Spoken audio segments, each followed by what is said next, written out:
하나님 말씀입니다. 하나님 말씀은 누가복음 2장 8절로 20절까지의 말씀입니다. 누가복음 2장 8절로 20절까지의 말씀 함께 봉독하시겠습니다. 그 지역에 목자들이 밤에 밖에서 자기 양떼를 지키더니 주의 사자가 곁에 서고 주의 영광이 그들을 두루 비추매 크게 무서워하는지라. 천사가 이르되 무서워하지 말라. 보라, 내가 온 백성에게 미칠 큰 기쁨의 좋은 소식을 너희에게 전하노라. 오늘 다윗의 동네에 너희를 위하여 구주가 나셨으니 곧 그리스도 주시니라. 너희가 가서 강보에 쌓여 구유에 뉘어 있는 아기를 보리니 이것이 너희에게 표적이니라 하더니, 호련히 수많은 천군이 그 천사들과 함께 하나님을 찬송하여 이르되, 지극히 높은 곳에서는 하나님께 영광이요 땅에서는 하나님이 기뻐하신 사람들 중에 평화로다 하니라. 천사들이 떠나 하늘로 올라가니 목자가 서로 말하되, 이제 베들레헴으로 가서 주께서 우리에게 알리신 바 이 이루어진 일을 보자 하고 빨리 가서 마리아와 요셉과 구유에 누인 아기를 찾아서 보고 천사가 자기들에게 이 아기에 대하여 말한 것을 전하니, 듣는 자가 다 목자들이 그들에게 말한 것들을 놀랍게 여기되 마리아는 이 모든 말을 마음에 새기어 생각하니라. 목자들은 자기들에게 이르던 바와 같이 듣고 본 그 모든 것으로 인하여 하나님께 영광을 돌리고 찬송하며 돌아가니라. 아멘. 할렐루야. 네. 여러분 한 주간 편안하셨습니까? 아마도 시내 거리에는 성탄의 불빛이 반짝이고 성탄의 분위기가 제법 날 것 같습니다. 그런데 저는 시내에 나갈 일이 없어가지고 그 절 전혀 보지 못했습니다. 그래서 얼마 전에 작년 생각하고 독립기념관에 한번 가봤는데요. 독립기념관도 작년보다는 작은 규모의 성탄 추리가 세워져 있는 것을 볼 수가 있었습니다. 저는 목사이긴 하지만 성탄절이라고 해서 종교적인 분위기 또는 교회의 문화를 세상에 강요하는 것은 그리 바람직하지도 않고 유익하지도 않다고 생각합니다. 그럼에도 불구하고 한 가지 바람이 있다면, 성탄절이 예수님의 탄생을 기념하는 절기잖아요. 그 절기에 기왕에 추리를 세울 거면 예수님의 상징인 십자가를 추리 꼭대기에 달았으면 하는 그런 바람이 있습니다. 그런데 그것마저도 쉽지 않은 것 같습니다. 그런데 제 기억으로는 2022년에 제가 천안역 앞에 가봤을 때 그 천안역 앞에 있는 추리에는 십자가가 분명히 있었거든요. 계속 십자가가 있는지 모르겠어요. 혹시 이곳 지나가시는 분은 확인해서 저한테 문자를 주시면 감사하겠습니다. 이렇게 한쪽에서는 화려하고 한껏 들뜬 분위기가 있는 것이 분명하지만, 성탄절이 다가옴에도 불구하고 우리의 인생에는 여전히 밤이 존재합니다. 겉으로는 멀쩡해 보여도 마음 한구석에는 불안으로 젖어 있는 밤, 어둠, 그게 있습니다. 어떤 분에게는 경제적인 문제의 밤이, 어떤 분에게는 관계의 단절이나 건강의 밤이 찾아왔을지도 모르겠습니다. 또는 죄책감이나 미래가 보이지 않는 막막함이라고 하는 밤을 지나는 분들도 계실 것입니다. 우리는 그 밤을 밝히기 위해서 더 많은 정보를 찾아보고 계획을 세워보지만, 이상하게도 우리의 두려움은 쉽게 가시지를 않습니다. 그리고 이야기가 나와서 말씀드리자면, 지난 교역자 복원주일에 여러분들이 정성스럽게 헌금을 해주셨는데요. 저와 아내가 건강검진을 잘 받았고요. 특별한 이상은 없었습니다. 물론 청년처럼 건강하지는 않았지만 고혈압이나 당뇨 등에서 경계선에 있어가지고 조심하지 않으면 바로 약 먹어야 된다고 그런 경고를 받기는 했습니다.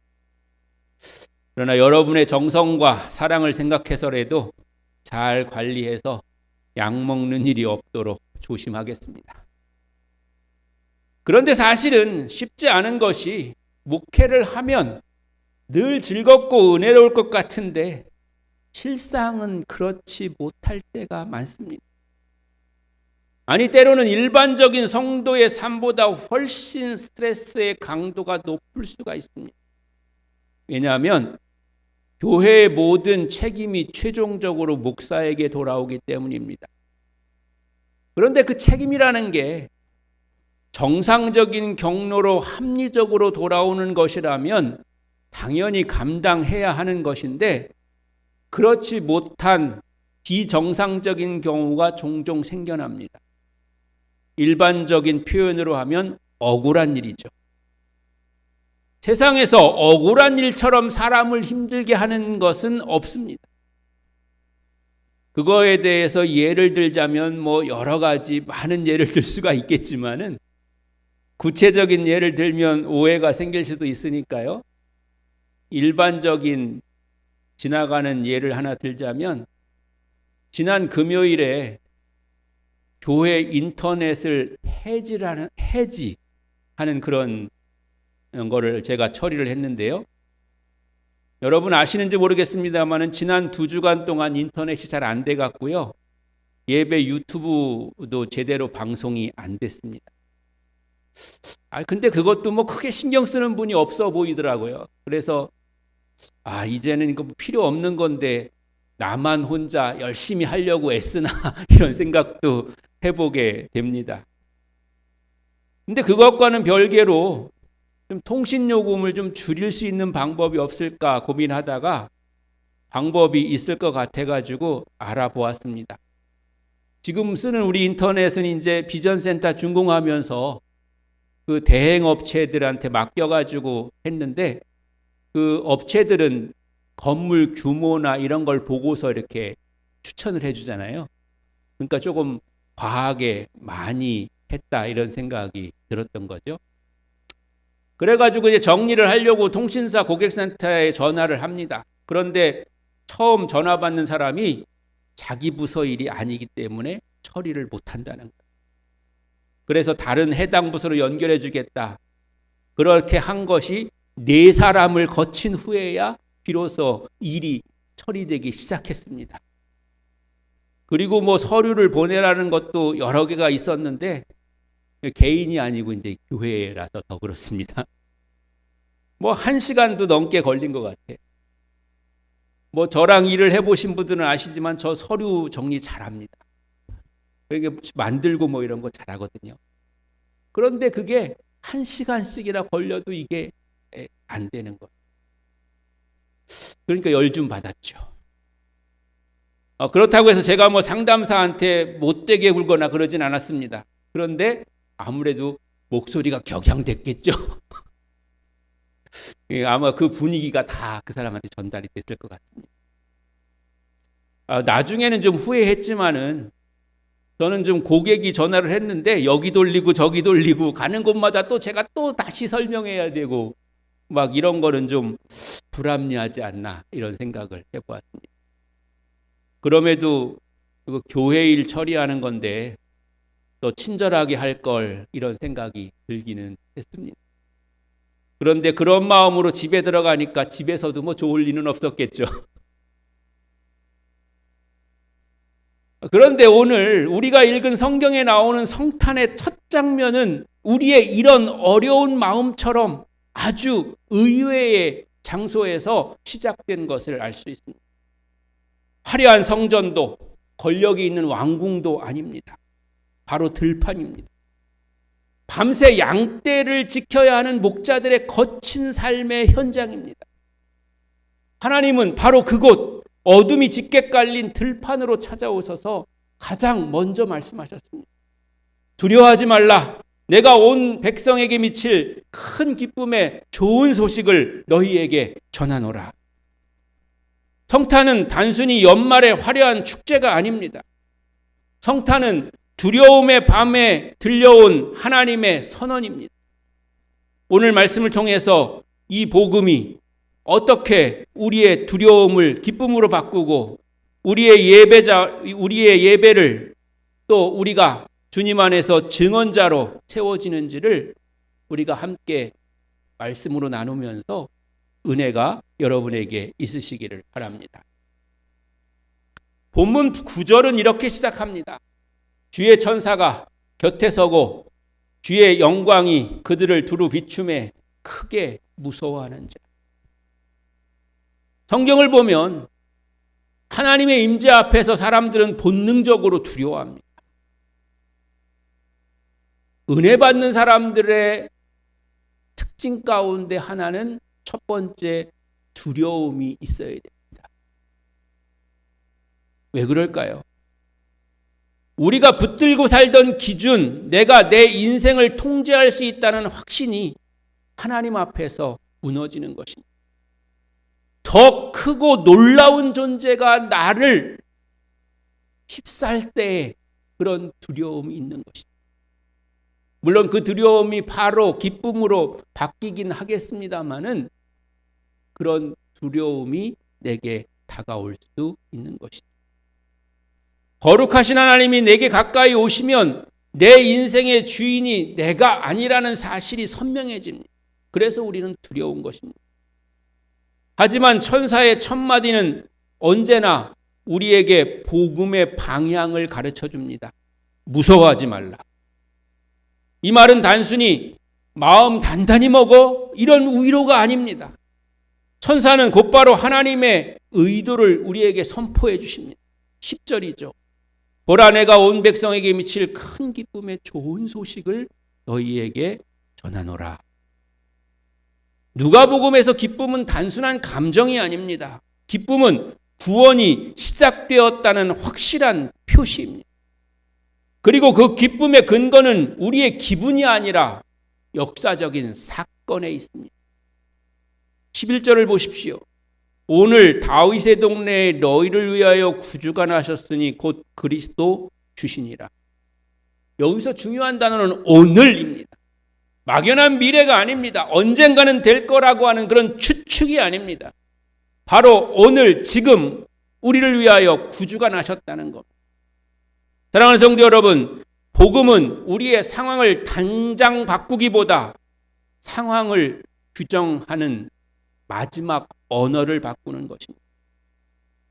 이제까지 내 인생의 마지막 단어는 불안 아니면 불만이었습니다. 내 하루의 결론은 나는 안 된다라는 것이었습니다. 저처럼 그러지 말 걸 하는 후회도 있을 수가 있습니다.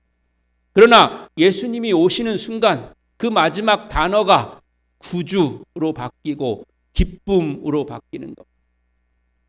결론은 오늘 구원이 시작되었다로 바뀌는 겁니다. 마음의 소리는 큰 기쁨이 우리에게 있다고 하는 것으로 바뀌는 것입니다. 목자들을 보십시오. 천사의 말을 들었다고 해서 그들의 현실이 바뀐 것이 하나도 없습니다. 그들은 여전히 밤샘 일을 해야 하는 데는 밤샘 노동자였고 가난하며 추운 들판에 있어야만 했던 그런 서민에 불과합니다. 그런데도 그들에게 기쁨이 시작됐습니다. 왜냐하면 하나님이 역사 속에 들어오셨고 그분이 오늘 내 삶에 찾아오셨기 때문입니다.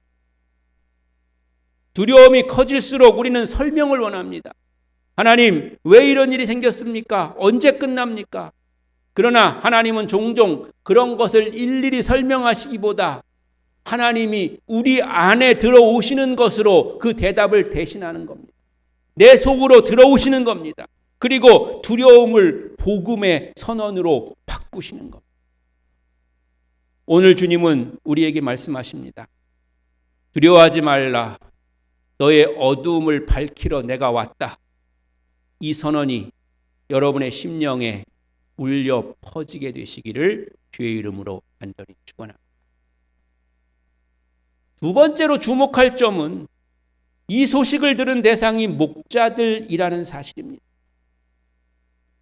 1세기 유대 사회에서 목자들은 종교적으로나 사회적으로나 변두리에 있는 사람들이었습니다. 정결의식을 지키기 매우 어려운 거친 환경에 살고 있었기 때문에 그들은 온전한 유대인으로서 그렇게 대우받지 못했던 것이죠. 사람들의 주목을 받지 못했습니다. 그런데 누가는 의도적으로 복음이 종교 엘리트가 아닌 이 변두리 노동자들에게 먼저 들리는 장면을 기록합니다.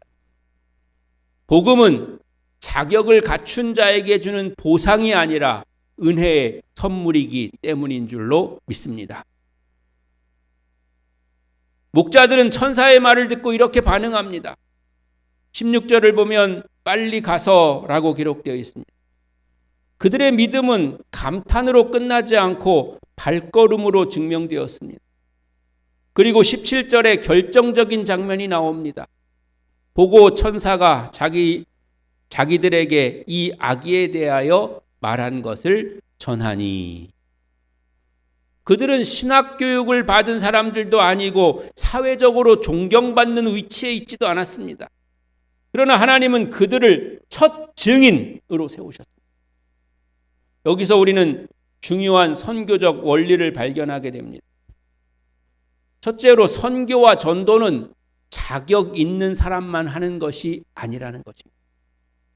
은혜를 먼저 입은 사람이 하는 것입니다. 복음은 너는 완벽하게 준비되면 말해라는 것이 아니고 내가 들은 것을 말하라는 것입니다. 즉 들은 사람은 말할 수 있는 것. 연구해서 조사해서 말하는 것이 아니고 내가 성령 안에서 믿음으로 들은 것을 증거하고 전해야 된다는 것이죠. 증언은 거창한 논리가 아니라 내가 듣고 본 것을 담백하게 전하는 겁니다. 목자들이 전한 것은 신학적 논증이 아닙니다. 우리가 들었고 우리가 가서 보았고 정말 천사가 말한 그대로 되었습니다. 라고 말하는 것이 가장 강력하고 분명한 복음인 겁니다. 생각해 보십시오. 마리아와 요셉은 그날 밤에 얼마나 불안했겠습니까? 낯선 베들레헴, 가난한 마국간에서의 출산, 미래의 불확실함 속에 있는 그들의 삶의 모습이었습니다. 그런데 갑자기 목자들이 찾아와서 이사야 57장 19절을 인용하면서 하늘의 영광과 땅의 평화를 선포합니다. 그때 마리아와 요셉의 환경은 변하지 않았지만 그들의 마음은 주의 기쁨으로 넘쳤을 것입니다. 때로는 우리의 투박한 한마디가 누군가를 살릴 수 있습니다. 나도 그 어려운 때를 지나봤잖아. 그런데 하나님이 함께 하시더라. 힘들고 답답하고 어려웠는데 예배 드리니까 기도하니까 그래도 숨통이 트이더라. 이 담백한 고백이 성탄의 기적을 만드는 겁니다. 추리가 높이 세워졌기 때문에 즐거운 게 아닙니다. 즐거운 일들이 많이 생겼기 때문에 좋은 일이 아닙니다. 때로는 우리에게 이런 어둠의 밤이 있을지라도 주님이 나와 함께 하시고 내 속에 들어와 계신다고 하는 사실을 다시 한번 우리가 분명하게 깨달을 때 성탄은 기쁨이 되고 은혜가 되고 축복이 되는 줄로 믿습니다. 1906년 미국 펜실바니아의 한 탄광촌 이야기입니다. 가난한 광부 가족들이 성탄절을 앞두고도 아무런 희망이 없이 춥고 배고픈 밤을 보내고 있습니다. 그때 인근 교회 성가대가 등불을 들고 산길을 내려와서 그 캄캄한 마을 어귀에서 찬송을 불렀습니다. 거룩한 밤 별빛이 쏟아지네. 영어로는 O Holy Night이라고 하는 우리 찬송가 622장입니다. 그 노래를 들은 사람들은 눈물을 흘리면서 마치 예수님이 태어나신 밤 같다면서 자신들의 마음을 고백합니다. 찬양대가 그들의 가난을 해결해 준 것이 아닙니다. 그러나 복음의 빛과 노래가 그들에게 먼저 도착했습니다. 오늘 여러분이 바로 그 목자이고 그 성가 대원이어야 하는 것입니다. 이번 성탄절 여러분의 입술을 통해서 오늘 구주가 나셨다는 기쁨이 여러분 주변에 가장 필요한 사람들에게 전달될 수 있기를 주님의 이름으로 간절히 축원합니다. 마지막으로 우리가 주목할 것은 표적입니다. 천사는 예수님을 구주, 그리스도, 주라고 선포했습니다. 이 호칭들은 당시의 로마 황제에게나 붙이던 가장 영광스러운 단어들입니다. 여러분들이 이제 이 한 주간 동안에 성탄절 영화 같은 게 텔레비에서도 나올 텐데요. 성탄절 영화 볼 때 로마 황제가 나오는 영화에서 그 더빙된 거 말고 원어로 나오는 걸 들으면 왕한테 키리오스 이렇게 부르는 게 있습니다. 그 말이 바로 주라는 그런 말입니다. 그 단어가 마국간에서 탄생하신 예수님께 붙여진 겁니다. 그런데 그 위대한 왕을 알아볼 수 있는 상징이 무엇이었습니까? 12절에 있죠. 너희가 가서 강보에 쌓여 구유에 누인 아기를 보리니 이것이 너희에게 표적이니라. 왕이 태어났다고 했는데 그 표적이 구유라는 거예요. 왕관이 아니었습니다. 화려한 궁전도 강력한 군대도 아닙니다. 그의 상징은 가난과 취약함의 자리, 바로 말구유입니다. 여기서 우리는 기독교의 상징을 봅니다. 하나님의 영광은 인간이 생각하는 힘과 과실을 통해서 오는 것이 아니라는 겁니다. 낮아짐과 또 가까이 오심으로 나타납니다. 천사들의 찬송을 기억해 보십시오. 지극히 높은 곳에서는 하나님께 영광이요 땅에서는 하나님이 기뻐하신 사람들 중에 평화로다라는 것입니다. 당시의 로마는 칼과 창으로 팍스 로마나 즉 로마의 평화를 만들려고 했습니다. 그러나 성경은 선언합니다. 진짜 평화는 칼을 든 황제가 아니라 구유에 누워있는 아기 예수를 통해서 오게 된다는 말입니다. 하나님은 세상을 구원하기 위해서 군대를 보내지 않으시고 아기를 보내셨습니다. 강요가 아니고 초대하셨고 정복하는 것이 아니라 성육신하셨으며 위협이 아니라 은혜를 우리에게 베풀어 주신 줄로 믿습니다. 이 놀라운 광경 앞에서 본문은 두 가지 반응을 보여줍니다. 하나는 목자들의 반응입니다. 그들은 듣고 본 모든 것으로 인하여 하나님께 영광을 돌리고 찬송하며 돌아가니라 라고 했습니다. 또 다른 하나의 반응은 마리아의 반응입니다. 마리아는 이 모든 말을 마음에 새기어 생각하니라 라고 했습니다. 교회는 이 두 가지 반응을 실천하면서 살아야 됩니다. 밖으로는 복음을 전하는 증언자가 되어야 하고 안으로는 말씀을 깊이 묵상하는 새김이 있어야 합니다. 특별히 20절의 목자들을 보십시오. 그들은 찬송하며 돌아갔습니다. 어디로 돌아갔을까요? 다시 양들이 있는 들판으로, 다시 고단한 노동의 현장으로 돌아갔습니다. 현실은 바뀌지 않습니다. 여전히 밤이고 여전히 춥습니다. 그러나 그들은 바뀌었습니다. 그들은 이제 두려움에 떠는 사람이 아니라 기쁨의 예배자입니다. 그들은 이제 불평하는 노동자가 아니라 하나님의 영광을 본 증언자입니다. 이것이 바로 복음의 능력입니다. 예배를 마치고 삶의 자리로 돌아갈 때 환경이 변하지 않았을지라도 내가 변하여 돌아가는 것입니다. 그래서 내 일상의 자리가 하나님의 영광이 머무는 자리가 되는 것, 이것이 바로 성탄의 축복인 줄로 믿습니다. 누가복음 2장에 있는 목자들처럼 우리에게도 각자의 밤이 있습니다. 그러나 바로 그 밤에 주님이 찾아오십니다. 복음은 두려움을 기쁨으로 바꿉니다. 오늘 너를 위해 구주가 나셨다. 복음은 우리를 자격 없는 자에서 증언자로 바꿉니다. 가서 내가 본 것을 전하라. 복음은 말구유 같은 낮고 천한 자리에 평화를 가져. 이제 오늘 성탄절 전주일인데요. 이번 성탄 화려한 조명보다 이 말씀의 빛이 여러분의 심령에 비춰지시기를 바랍니다.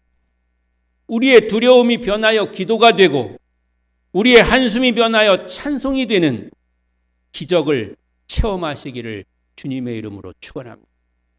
그러면 정말 우리는 성탄절이 온 것. 우리에게 그동안 수십 번의 성탄절이 다가왔지만 때로는 기쁜 성탄이 되었을 때도 있고 때로는 그저 그런 성탄이 되었을 수도 있는데 아니면 성탄 전야제에 어떤 사람의 그런 공연이 너무나도 즐거웠다고 하는 그런 고백도 할 수 있지만 그런 고백보다 내 마음 가운데 빛 되신 예수님이 이제 오늘 찾아오셨다고 하는 그 고백이 여러분의 고백이 되시기를 주님의 이름으로 다시 한번 간절히 축원합니다.